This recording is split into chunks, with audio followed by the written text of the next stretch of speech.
Now this is Mr. Barr. Mr. Secretary, thank you for your service. In the readouts from your February 18th meeting with the top Chinese diplomat, Wang Yi, it is noted that you raised the spy balloon as a violation of U.S. sovereignty and violation of international law. We thank you for that. But it's clear from our own State Department that the CCP never gave an explanation for the balloon in your meeting, and that in this meeting, to their understanding, they said it, quote, paved the way for the resumption of future high-level dialogue between the two sides, and the two countries can now talk beyond the balloon issue and come back to the negotiating table on other pressing issues. That does not sound like you offered any deterrence whatsoever for future incursions into our airspace. Why is that a concern?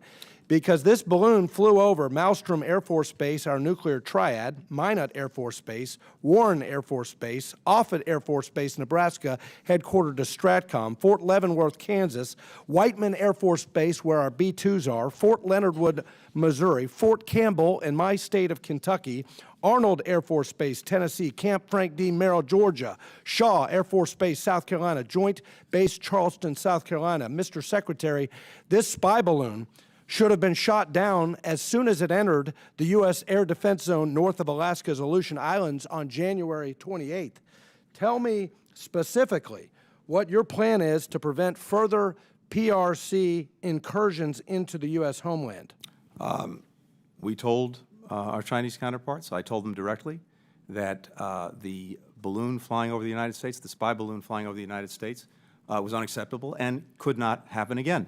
And we are determined to make sure that it doesn't. Not only that, as you know, we were able to expose the entire program, a program that affected more than 40 countries across 5 continents. That resulted not just in us, but many other countries going into China and making clear their opposition to what China was doing and its unacceptability.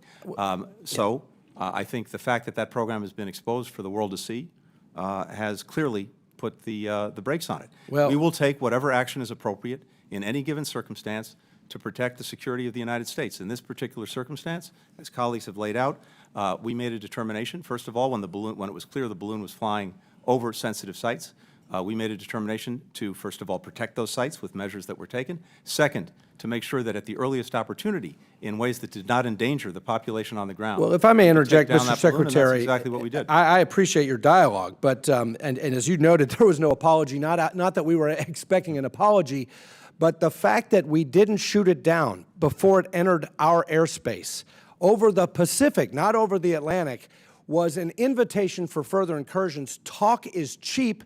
Deterrence requires force. When our airspace and our sovereignty is at issue, let me move on to another question. I agree with you. Once something is in our airspace or in our sovereignty, this week's summit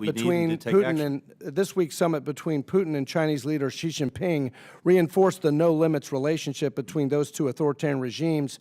In fact, Xi described the visit as a new chapter in strengthening relations between Beijing and Moscow. They are saying that this was portrayed in China as a bold initiative to create a new world order. In your meeting with China's top diplomat, Wang, you warned about the implications and consequences if China provided material support to Russia for its ongoing invasion of Ukraine. But on February 27th, we finally received the required report from my Access Act giving full unclassified assessment of China's support of Russia's illegal full invasion of Ukraine. And that report said that Russian custom records indicated PRC firms have provided Russian entities with restricted and dual-use products which can be used in Russia's prosecution of its war against Ukraine.